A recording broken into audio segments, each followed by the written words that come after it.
ഇന്നിവിടെ ശക്തമായിട്ട് കാറ്റ് വീശിക്കൊണ്ടിരിക്കുകയാണ്. അപ്പോൾ കാറ്റിനെ പ്രണയിച്ചുകൊണ്ട് പുറകെ മഴയും വരാനുള്ള സാധ്യതയൊക്കെ ഉണ്ട്. ഞാൻ അത് നോക്കി പ്രതീക്ഷിച്ച് നിൽക്കുകയാണ്.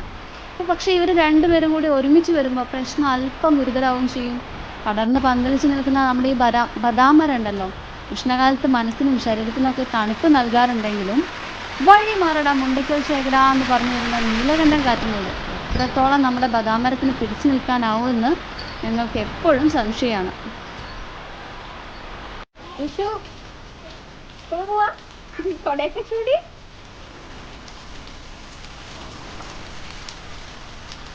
അൻഷും ചേർത്തേട്ടനും ഇതാ മഴയൊക്കെ ഒന്ന് കുറച്ച് ചോർന്നതിന് ശേഷം ഓഫീസിലേക്ക് പോകാനും സ്കൂളിലേക്ക് പോകാനൊക്കെ റെഡി ആയിട്ട് ഇറങ്ങിയിട്ടുണ്ട്. പക്ഷെ അപ്പോഴും അവിടെയൊക്കെ നമ്മുടെ കാറ്റ് ചുറ്റിപ്പറ്റി തന്നെ നിൽക്കുന്നുണ്ടായിരുന്നു. റോഡിലെ കണ്ടീഷൻ എന്താണെന്ന് നോക്കാൻ വേണ്ടിയിട്ട് പുറത്തേക്ക് തലയിട്ട് എൻ്റെ പൂക്കളാൽ അലങ്കരിക്കപ്പെട്ട കൊടയനെ അവൻ വെറുതെ വിട്ടില്ല ഗൈസ്.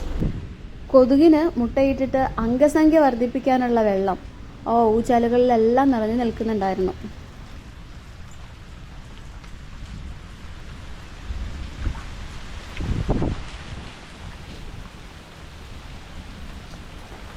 ആമിക്കുട്ടി കൊട എന്താ നൂർത്താത്തെ? അമ്മേനെ കൊട ആയത് നോക്കൂ,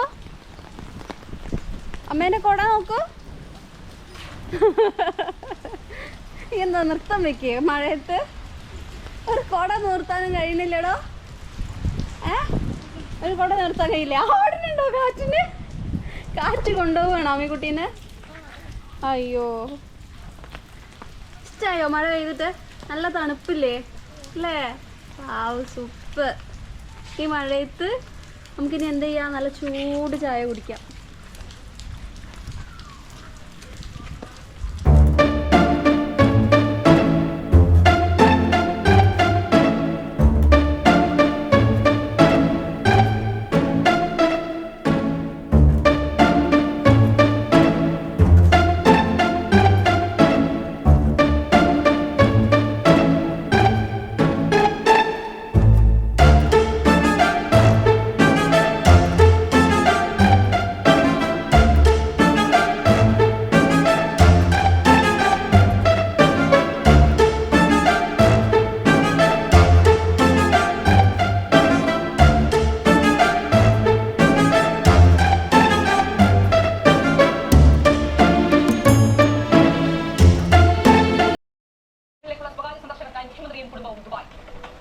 നമ്മൾ നാട്ടിലെ ഉച്ചയ്ക്ക് 1 മണിക്ക് വാർത്ത തുടങ്ങില്ലേ, അപ്പോൾ അതേ സമയത്താണ് ഞങ്ങൾ ഇവിടെ ഇരുന്നിട്ട് ചായ കുടിക്കാറുള്ളത്.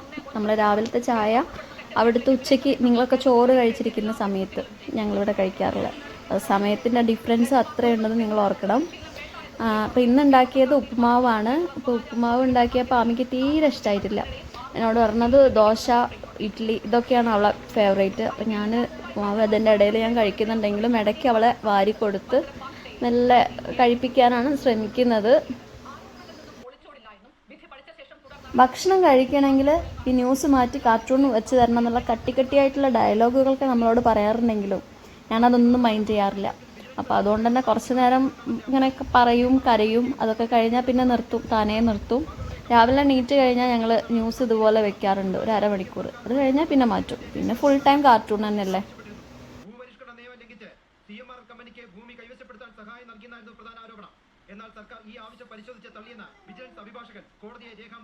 ശ്മശാനത്തിൽ പൊതുസമയം പൊതുദർശനത്തിന് വെച്ച മൃതദേഹത്തിൽ സമീപവാസികളും പോലീസ് ഉദ്യോഗസ്ഥരും അന്ത്യാഞ്ജലി അർപ്പിച്ചു. എല്ലാവരെയും സങ്കടപ്പെടുത്തിയായിരുന്നു കുഞ്ഞിന്റെ പടക്കം.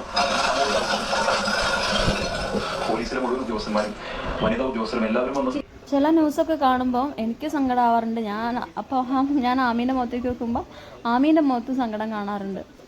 എങ്ങനെ കഴിയൂല ഈ അമ്മമാർക്കൊക്കെ ഇതുപോലെ കുഞ്ഞുങ്ങളെ കൊല്ലാൻ വേണ്ടിയിട്ട്? എത്ര കഷ്ടപ്പെട്ടിട്ടാണ് ഒരു കുഞ്ഞിനെ കിട്ടുന്നത്. കിട്ടിക്കഴിഞ്ഞിട്ട് പിന്നെ അതിന് കൊല്ലാൻ വേണ്ടിയിട്ട് മനസ്സ് വരിക എന്ന് പറഞ്ഞിട്ടുണ്ടെങ്കിൽ ഭയങ്കര.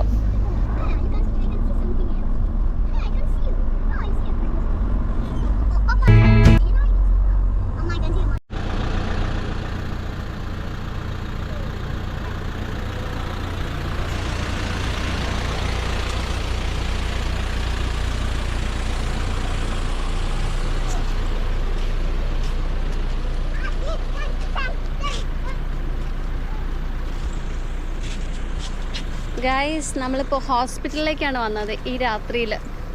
എൻ്റെ ഫ്രണ്ട്, നമ്മളെ ഫ്രണ്ട് ഉണ്ട്, ഫാമിലി ഫ്രണ്ട് തന്നെയാണ്, ദിവ്യൻജി ലിഡിയ എന്ന് പറയും. അപ്പോൾ അവർക്കൊരു കുട്ടി ഉണ്ടായിട്ടുണ്ട്, ഒരു ബോയ് ആണ് ഉണ്ടായത്. നമ്മൾ ആ കുഞ്ഞുവാവേനെ കാണാൻ വേണ്ടിയിട്ട് വന്നതാണ്. ശരത്തേട്ടൻ ഓഫീസ് കഴിഞ്ഞ് വന്നു. അങ്ങനെ ഞങ്ങളെല്ലാവരും കൂടി അല്ലേ അമ്മി വാവേനെ കാണാൻ വന്നതല്ലേ, കുഞ്ഞുവാവേനെ. ഇന്ത്യയിൽ കിട്ടുന്ന അതേ ഫെസിലിറ്റി തന്നെ നമുക്ക് ഇവിടുത്തെ ഹോസ്പിറ്റലിലും കിട്ടുന്നുണ്ട്. ഇനി പ്രസവം നാട്ടിലാക്കണ്ടല്ലേ, ഇവിടെ തന്നെ ആക്കാലേ. അപ്പം അതിന് അർത്ഥം മൂന്നാമതൊന്ന് പ്ലാൻ ചെയ്യണമെന്നല്ലേ ഈ പറയണേ? മൂന്നാമത്തെ വേണം, പക്ഷെ ഇപ്പോഴല്ല, കുറച്ചൊരു പേര് ഇവിടുന്ന് പ്രസവിക്കട്ടെ. എന്തേ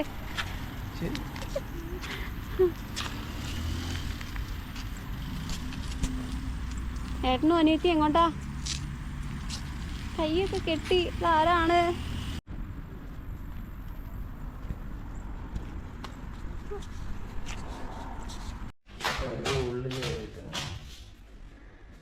ഞങ്ങളിതാ ഉള്ളിലേക്ക് വന്നു ഗായ്സ്. അപ്പോൾ ഞാൻ മോനെ കാണിക്കുന്നില്ല.